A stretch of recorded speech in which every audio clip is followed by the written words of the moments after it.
ಜಾತ್ರೆಗೆ ತೆರಳಿದ್ದ ಸಹೋದರ ಸಂಶಯಾಸ್ಪದವಾಗಿ ಸಾವನ್ನಪ್ಪಿ 2 ತಿಂಗಳಾಗುತ್ತಾ ಬಂದಿದ್ದರೂ ಸಹ ಪೊಲೀಸರು ಸೂಕ್ತ ತನಿಖೆ ನಡೆಸಿ ನ್ಯಾಯ ಒದಗಿಸಲು ವಿಫಲರಾಗಿದ್ದಾರೆ ಎಂದು ಮೃತ ಜೀವನ್ ಸಹೋದರಿ ಪ್ರಿಯಾ ಹಾಗೂ ತಂದೆ ಶಿವಪ್ಪ ಆರೋಪಿಸಿದ್ದಾರೆ.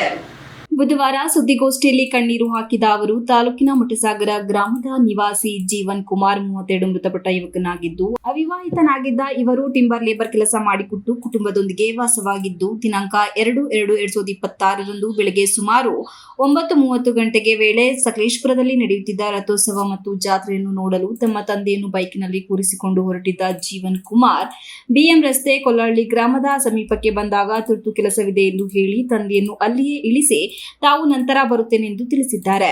ತಂದೆ ಬಳಿಕ ಆಟೋದಲ್ಲಿ ಸಕಲೇಶಪುರಕ್ಕೆ ತೆರಳಿ ಜಾತ್ರೆಯಲ್ಲಿ ಭಾಗವಹಿಸಿ ಮನೆಗೆ ವಾಪಸ್ ಆಗಿದ್ದರು. ಇದಾದ ನಂತರ ಸಂಜೆ 4 ಗಂಟೆ ಸುಮಾರಿಗೆ ಜೀವನ್ ಕುಮಾರ್ ಅವರ ತಾಯಿ ಕುಸುಮರವರು ಮಗನಿಗೆ ಕರೆ ಮಾಡಿದಾಗ ತಾನು ಬಾಳೆಗದ್ದೆ ಪ್ರದೇಶದಲ್ಲಿ ಸ್ನೇಹಿತ ಮೋಹನ್ ಆಲಿಯಾಸ್ ಪ್ರೀತಿ ಹಾಗೂ ಇತರ ಸ್ನೇಹಿತರೊಂದಿಗೆ ಇರುವುದಾಗಿ ತಿಳಿಸಿದ್ದಾನೆ.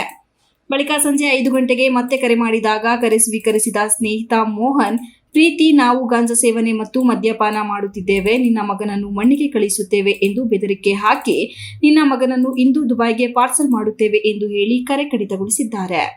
ನಂತರ ಮಾರನೇ ದಿನ ಅಂದರೆ ಫೆಬ್ರವರಿ 2026 ಬೆಳಗ್ಗೆ 8 ಗಂಟೆಗೆ ಸಮಯದಲ್ಲಿ ನನ್ನ ಮಗ ಜೀವನ್ ಕುಮಾರ್ನ ಮೊಬೈಲ್ಗೆ ಕರೆ ಮಾಡಿದಾಗ ಕರೆಯನ್ನು ಸ್ವೀಕರಿಸಿದ ಆತನ ಸ್ನೇಹಿತ ಮೋಹನ್ ಆಲಿಯಾಸ್ ಪ್ರೀತಿ, ನಾವು ನಾರ್ವೆಯಲ್ಲಿ ಇದ್ದೇವೆ, ನಮಗೆ ಆಗಾಗ್ಗೆ ಕರೆ ಮಾಡಿ ತೊಂದರೆ ನೀಡಬೇಡಿ, ರಾತ್ರಿಯಿಂದ ನಿಮ್ಮ ಮಗನ ಮೊಬೈಲ್ ನನ್ನ ಬಳಿಯೇ ಇದ್ದವು, ನಾನು ಈಗ ಆತನಿಗೆ ಒಂದು ಮೊಬೈಲ್ ಅನ್ನು ಕೊಟ್ಟು ಬಂದಿದ್ದೇನೆ ಎಂದು ತಿಳಿಸಿ ಮೊಬೈಲ್ ಸ್ವಿಚ್ ಆಫ್ ಮಾಡಿರುತ್ತಾನೆ. ನಂತರ ಬೆಳಗ್ಗೆ ಸುಮಾರು 9:30 ಗಂಟೆಯ ಸಮಯದಲ್ಲಿ ನಮಗೆ ಪರಿಚಯಸ್ಥರಾದ ಮದನ್ ಎಂಬುವರು ನನ್ನ ಮಗಳಾದ ದಾಕ್ಷಾಯಿಣಿ ಮೊಬೈಲ್ಗೆ ಕರೆ ಮಾಡಿ ಜೀವನ್ ಕುಮಾರ್ ಸಕಲೇಶಪುರ ಪಟ್ಟಣದ ತೇಜಸ್ವಿ ಸರ್ಕಲ್ ಬಳಿ ಇರುವ ಹೇಮಗಂಗಾ ಬಿಲ್ಡಿಂಗ್ನಲ್ಲಿರುವ SR ಶಾಮಿಯಾನ ಅಂಗಡಿಯ ಪಕ್ಕದಲ್ಲಿರುವ S ಮಾನಸ ಸ್ಕೂಲ್ ಕಡೆಗೆ ಇಳಿಯುವ ಕೊನೆ ಮೆಟ್ಟಲಿನ ಮೇಲೆ ಮೃತಪಟ್ಟ ಸ್ಥಿತಿಯಲ್ಲಿ ಬಿದ್ದಿದ್ದು, ಆತನ ತಲೆ ಮತ್ತು ಕೈಗಳಲ್ಲಿ ಕಂದಿದ ಗಾಯಗಳಿಂದ ಕೂಡಿದ್ದರಿಂದ ನಾನು ಮತ್ತು ನನ್ನ ಕಡೆಯವರು ತಕ್ಷಣ ಸ್ಥಳಕ್ಕೆ ಬಂದು ಆಂಬ್ಯುಲೆನ್ಸ್ನವರು ನಮಗೆ ನನ್ನ ದೇಹವನ್ನು ಸರಿಯಾಗಿ ಪರಿಶೀಲಿಸಲು ಬಿಡದೆ ಸಕಲೇಶಪುರದ ಸರ್ಕಾರಿ ಕ್ರಾಫರ್ಡ್ ಆಸ್ಪತ್ರೆಗೆ ತೆಗೆದುಕೊಂಡು ಹೋಗಿರುತ್ತಾರೆ.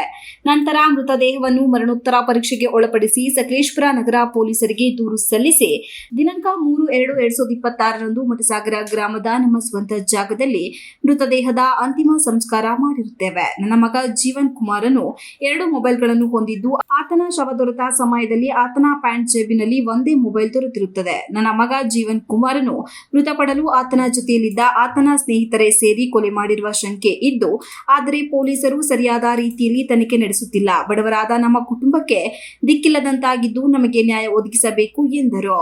ಇನ್ನೊಂದು 2 ದಿವಸದೊಳಗೆ ಗೊತ್ತಾಗುತ್ತೆ, ಬನ್ನಿ ರಿಪೋರ್ಟ್ ಒಂದು ಬರ್ತಾ ಅಷ್ಟೊತ್ತಿಗೆ ಅಂತ ನಾವು ಏನು ಮಾಡಬೇಕು ಸರ್? ಹಿಂಗೆ ಆದ್ರೆ ನಮ್ಮ ನ್ಯಾಯ ಎಲ್ಲಿ ಸಿಕ್ಕುತ್ತೆ? ಇವರು ಪೊಲೀಸ್ನವ್ರ ಕೈಯಿಂದ ಏನಾದ್ರೂ ಒಂದು ಮೊಬೈಲ್ ಹಿಡ್ಕೊಂಡು ಯಾರ ಜೊತೆಲಿ ಇದ್ದಾರೆ ಏನು ಅಂತ ತಿಳ್ಕೊಬಹುದಲ್ಲ. ಆ ಹುಡ್ಗನೇ ಒಪ್ಕೊಳ್ತಾನೆ ಸರ್, ನಾನು ಮೊಬೈಲ್ ಅಲ್ಲಿ ಮಾತಾಡಿದೀನಿ, ಮೊಬೈಲ್ ನನ್ನ ಕೈಯಲ್ಲೇ ಇತ್ತು, ನಾನು ಬೆಳಿಗ್ಗೆ ತಗೊಂಡೋಗಿಟ್ಟೆ ಅವ್ನ ಜಾಬಲ್ಲಿ ಅಂತ ಹೇಳ್ಬಿಟ್ಟು, ಮತ್ತೆ ಕುಡ್ಕೊಂಡು 12 ಗಂಟೆ ರಾತ್ರಿ ತನಕನೂ ನಾವು ಜೊತೆಯಲ್ಲೇ ಇದ್ವಿ ಅಂತ ಹೇಳ್ತಾರೆ ಸರ್. ಆದರೂ ಅಲ್ಲಿ ಏನಕ್ಕಿದ್ರಿ, ಮೊಬೈಲ್ ಎಲ್ಲೋ ಇತ್ತು, ಗುಂಡಿ ಬಿಸಾಡಿರೋ ಮೊಬೈಲ್ ತೋರ್ಸಪ್ಪ ಅಂತ ಹೇಳ್ಬಿಟ್ಟು ಇಲ್ಲಿ ತನಕನೂ ಹೋಗಿ ತಗೊಬೋದಲ್ಲ, ಮೊಬೈಲ್ ಆದರೂ ಹ್ಯಾಂಡ್ ಓವರ್ ಮಾಡ್ಕೊಬೋದಲ್ಲ, ಅದನ್ನು ಮಾಡ್ಕೊಂಡಿಲ್ಲ ಸರ್ ಯಾರೂ. 2 ಮೊಬೈಲ್ ಇದೆ, 2 ಮೊಬೈಲ್ ಕುಡಿತಿರ್ಲಿಲ್ಲ ಸರ್ ಅವನು, ಒಂದು ಅಡಿಕೆ ಬಟ್ಟೆ ಕೂಡ ತಿಂತಿರ್ತೀವಿ, ಅವನೇನು ಹ್ಯಾಬಿಟ್ ಇಲ್ದವನು ಸರ್. ಎಲ್ಲ ಅವತ್ತು ಮೋಸ್ಟಲ್ಲಿ ಕುಡ್ಸಿದ್ದಾರೆ ಸರ್, ಅದನ್ನೇ ಹೇಳಿದ್ದಾರೆ ಸರ್ ಮೊಬೈಲಲ್ಲಿ. ನಮ್ಮ ಕಾಲ್ ಲಿಸ್ಟ್ ತೆಗಿಸ್ಲಿ ಸರ್, ನಮ್ಮ ಮೊಬೈಲು ಕೊಡ್ತೀನಿ ಸರ್, ಮಾತಾಡಿರೋದು ಆ ಮೊಬೈಲಲ್ಲಿ ತೆಗೆದು ನೋಡ್ಲಿ ಸರ್. ನಮ್ಮ ಮನೇಲಿ ದುಡಿಯೋಣ ಅಂತ ಇದ್ದಿದ್ದ ಅವನೊಬ್ಬ ಸರ್, ನಮ್ಗೆ ಇವಾಗ ಯಾರಿದ್ದಾರೆ? ಅವನನ್ನು ಬಿಟ್ರೆ ನಾವೆಲ್ಲ ಕೂಲಿ ಮಾಡ್ಕೊಂಡು ತಿನ್ನೋರು sir. MB Umesh, TV 46 news Kannada, Sakleshpur. You are watching TV 46 News Kannada.